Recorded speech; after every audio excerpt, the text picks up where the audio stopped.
Assalamu alaikum and very good morning. God bless us all and have mercy upon us. I'm here with another lecture of science that is from chapter number 2, and this lecture is for grade 6. The name of the chapter is Senses and Sense Organs. We have done few things or quite a few things over the last week, and this is for those who have missed the lectures or online classes, so they can benefit from this. Here, the question is, what is the difference between short-sightedness and long-sightedness? Very easy to understand. There are two types of sightedness. It could be short-sightedness or it could be a long-sightedness. Okay? Now, we see our eye is fitted in a ball that is called eyeball or eye socket. What happens? Sometimes this eyeball in which eye is fitted, it prolongs its size, elongates or increases, prolongs. Okay? For example, you imagine that the original size of the eye socket was that it was till here. Imagine. Now, that means that retina was here. Retina is the place where image is formed. Now, you see it was till here, but it has prolonged. It has prolonged till here. So that means lens is focusing till here. Retina has moved here. Do you think image would be formed? Please try to understand. The lens, this is the lens that is able to focus till here. Now this eyeball has prolonged. It has become long in size and retina has come here. Image will not be formed clearly. What you need is, you need a type of lens. This is the type of lens that you call a diverging lens, or another name of this is concave lens. If you use this lens, that means what will it do? It will diverge the light here on the side point, that is retina. So when you use these lenses, concave lenses, so that means the lens of the eye will be able to focus the light on the right place, that is on the retina, that is prolonged. So that means you will have a clear sight. Okay? What is the name of this sightedness? Sorry. This is short-sightedness, and is usually caused by eyeballs that are too long, so that light from a distant object is focused in front of the retina. In front of the retina, this is retina, in front of the retina, light is focused here. What you need to do is, short sight is corrected by wearing diverging or concave lenses. These are the lenses, sorry, they divert the light, so that means they will send the light rays here on the retina and the image is formed. Second thing is long-sightedness. Now this is a different case. In this case, what you need to do is, my dear, eyeball's original position is this one, and this happens usually with age. Okay? In old age, what happens? Eyeball has become shorter. So that means image or retina that was here. So naturally, our lens is in a position to focus the light here on this point. So that means light naturally by lens of the eye is focused here. But what has happened? The eyeball has become short. Now instead of light rays being found or falling here, they are falling here. Retina has gone this side.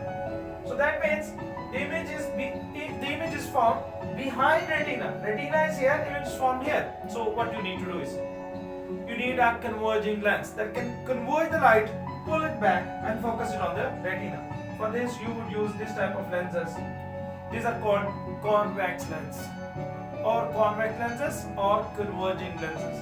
You see, short-sightedness is caused by short eyeballs or weak lenses. Light from a distant object is brought to focus on the retina, but from a close object it is focused behind the retina.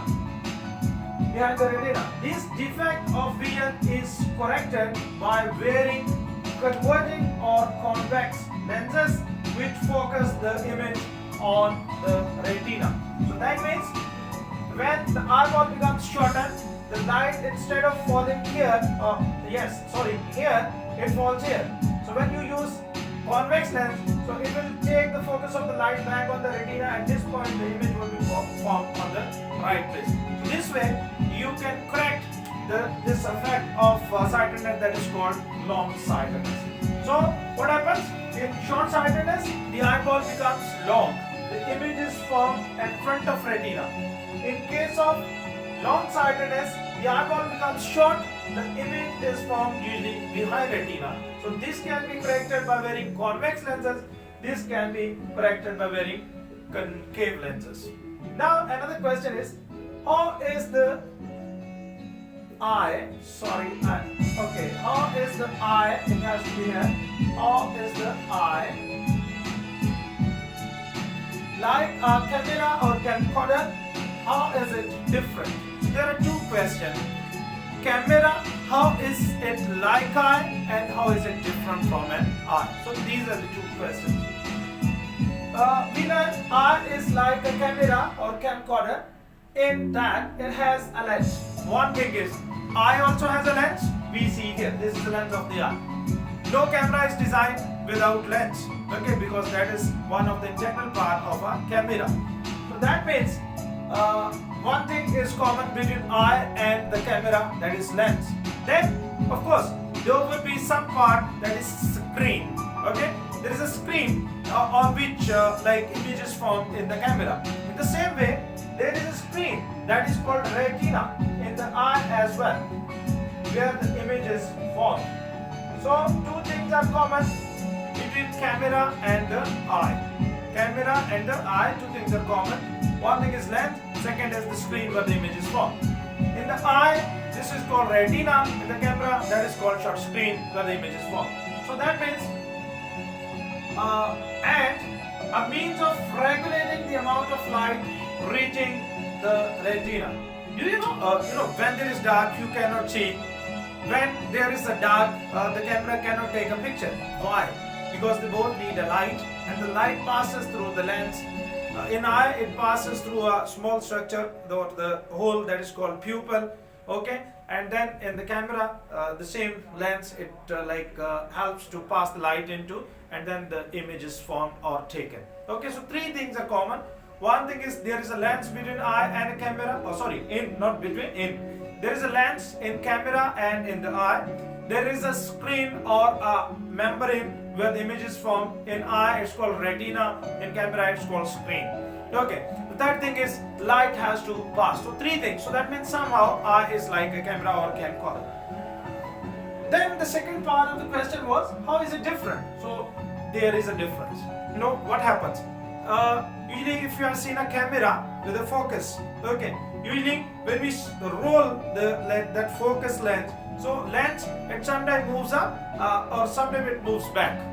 Okay, so that means the lens in camera, it moves front or back, to or fro, but the lens in the eye, it is adjusted by ciliary muscles or iris. Okay, so that is the difference. The eye is different because a camera focuses by moving the lens nearer or further away from the film or sensor.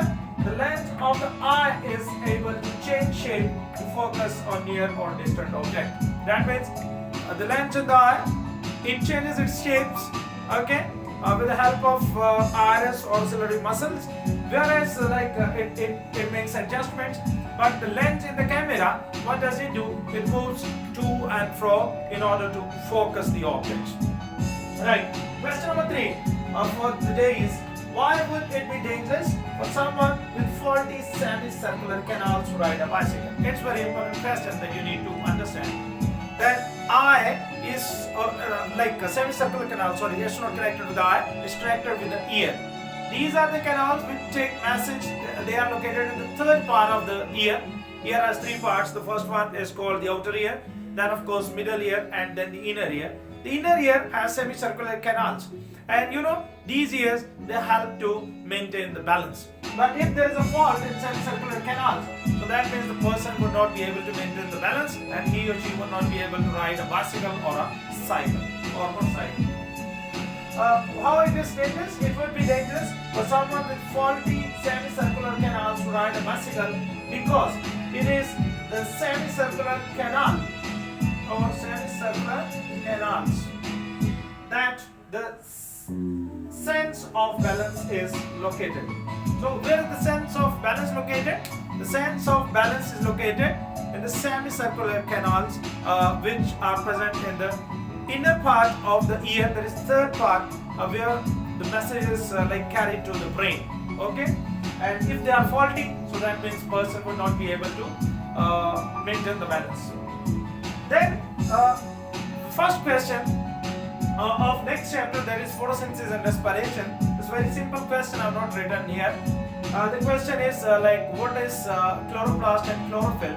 And my dear, the cells in the plant's leaf contain tiny disc-shaped organelles called chloroplasts, and these contain the bright green chemical chlorophyll that gives plants their green color. Okay, there was one mistake in the notes here that I sent to you. That also please see. It's tiny. It's written tin there. It's not tin. It's tiny. Now, what is this? Like in the cells of leaves, there are tiny particles or organelles called chloroplasts. They contain a green color pigment that is called chlorophyll. This chlorophyll is a matter or a liquid that helps to photosynthesize the plants, and then this is what is important for the photosynthesis of glucose or oxygen where it is produced. So if it's not there, so this process won't be applicable. And then now we have to revise that what are the questions we went from today. 4 questions. First, the difference between short-sightedness and long-sightedness. Of course, I guess that you have the idea now. If it's short-sightedness, the eyeball would be long. It's opposite words. Just see, there is a contrast. Short-sightedness, long eyeball. Long-sightedness, short eyeballs. Okay? And then of course you can see the process. And then a camera and eye, how are they similar? How are they different? And then if someone is having faulty semicircular canals, so that can he maintain the balance? And the answer is no. And then of course we are entering into the new chapter. I'll give you another lecture for that, like photosynthesis and respiration. How is it important? But one of the main important factor upon which photosynthesis and respiration is based, that is chloroplast, and inside the chloroplast there is a green pigment that is known as chlorophyll. I hope you understood something. I just pray for you all that God bless you and God bless us. Thank you. Stay blessed.